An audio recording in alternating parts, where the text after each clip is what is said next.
Alex, it's great to see you again. Thanks for jumping on this call. Before we get into the details, how are things going with your final year? Thanks, Jordan. It's been a whirlwind, but I handed in my final paper yesterday, so I'm feeling a bit lighter now. How's everything going on your end? Oh, the usual post-quarter chaos, but all good. It's always a boost talking to candidates like yourself, so let's dive in. Based on your interview performance, your application and task submission, we'd like to formally offer you a role of Graduate Marketing Associate at InnovateX. The role is based in our Dublin office, reporting to the Digital Campaigns Lead, with a strong focus on social media and content strategy, analytics and cross-team collaboration. The starting salary we're offering is €35,000 alongside our graduate benefit package, 22 annual leave days, wellness benefits, paid training access and team development events. Thanks so much, Jordan. That's exciting news. I really enjoyed the process and learning about the company culture, especially the emphasis on growth and creativity. Before I sign on, I was hoping to explore a few areas in the package that I'd love to align with my goals. Would that be okay? Absolutely. I appreciate you taking initiative here. So let's go through it. So after doing some research through Grad Ireland and the University Career Office, I noticed that the starting salaries for similar roles in Dublin often fall between 40 and 45,000, especially for candidates with relevant experience. Given that my dissertation focused on digital marketing trends and I completed an internship in content strategy, I was hoping to explore whether there's any room to adjust the starting salary to reflect that. I also completed a professional certification through Meta's Blueprint program earlier this year, and I feel like it's given me a really strong grounding in platform-specific campaign design. That's understandable, and I appreciate you sharing the data. That range is just outside our usual graduate structure. We aim to keep things fair and consistent for all new joiners, but I'm open to looking at the full offer and seeing where we can enhance some value. It's clear you've put thought into this, and I can see how your background would bring something extra to the role. That's fair. One idea that would make a big difference to me would be a performance-based review at the 6-month mark. That way I can work towards clear goals, and if I meet them, we can discuss a potential salary increase at that point. It would also keep me focused. I'm very goal-orientated and I like having clear targets to measure progress. That's a strong proposal. We do informal reviews, but we can build a formal development checkpoint into your plan at 6 months, with specific deliverables and potential for progression based on the results. Fantastic, thank you. And another thing that's really important to me is mentorship. Does InnovateX offer that as part of the graduate onboarding? Yes, each grad is paired with a mentor from different departments and a buddy from within your team. We found it helps accelerate development and build cross-functional collaboration. We also encourage mentees to set learning goals throughout the first few weeks, so the mentoring is really tailored. That sounds exactly like what I'm looking for.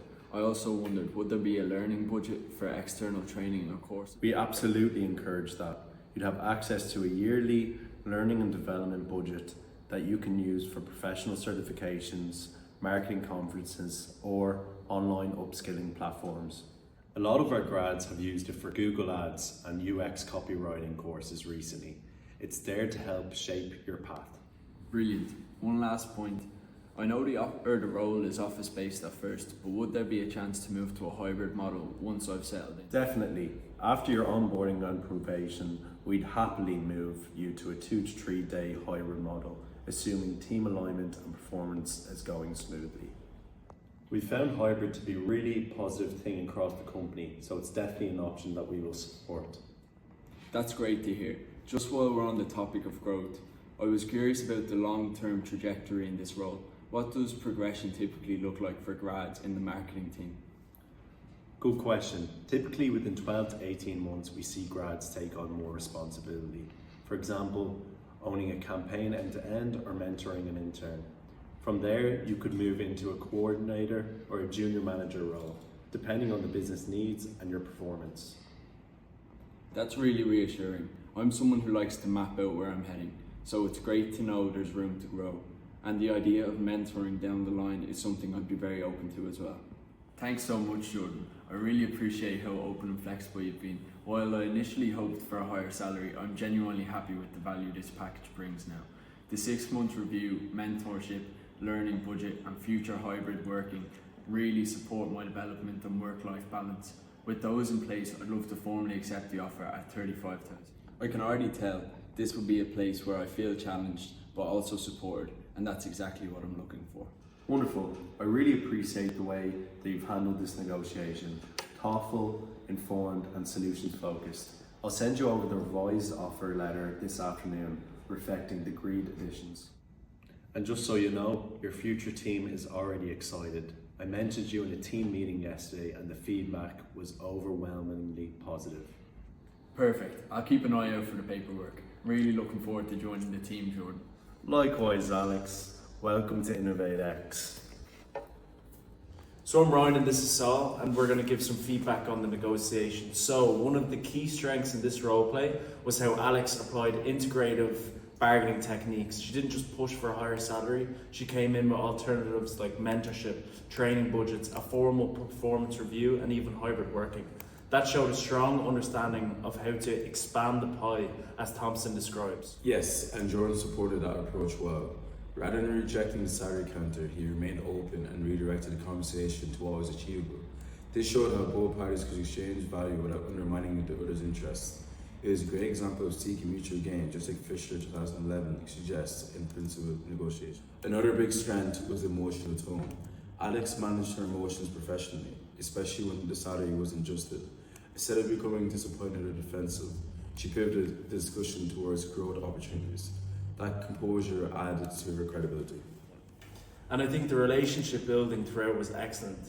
The opening icebreakers helped set a comfortable tone, and both parties consistently used polite, affirming language. Jordan complimented Alex's suggestions and encouraged input, which helped build identification-based trust by Lewicki and Bunker, 1994. They clearly ended the meeting with a strong professional connection. The structure of the conversation progressed very naturally, from offer to counter, to solution building and finding agreement. You could see that both parties were clear on their objectives, and they gradually narrowed the discussion to a mutually acceptable outcome. So in terms of communication, Alex was really effective. She used confident but polite phrasing. Things like, I completely understand and I'd love to explore options, softened her requests and showed she was thinking about the company's position, not just her own. And while the base salary didn't change, the negotiated benefits gave Alex meaningful value. She ended up with a 6-month review, access to mentorship, professional development opportunities, and a pathway to hybrid work. This reflected a strong, integrative outcome where both sides got what mattered most. Exactly the kind of result Fisher et al. 2011 advocates for in principle negotiation. Definitely, and the structure, tone and outcome all showed how negotiation doesn't have to be confrontational. With preparation and flexibility, it can be genuinely beneficial for both sides. Overall, this was a well-executed negotiation. Both participants showed professionalism, emotional intelligence, and a clear grasp of integrative strategy. Hi, my name's Connor and I'll be giving additional feedback. I'd like to highlight Alex's anchoring technique. She opened with a clear figure of 40 to 45,000, which was well supported by external benchmarks in her background. It helped shape the conversation and show confidence, even though she accepted the initial offer in the end. One area Alex could develop further would be to restate her unique value more actively during the negotiation. Mentioning specific outcomes from her internship or achievements would have reminded InnovateX why she's worth investing in, not just what she wants. Still, it was an incredibly strong and balanced performance.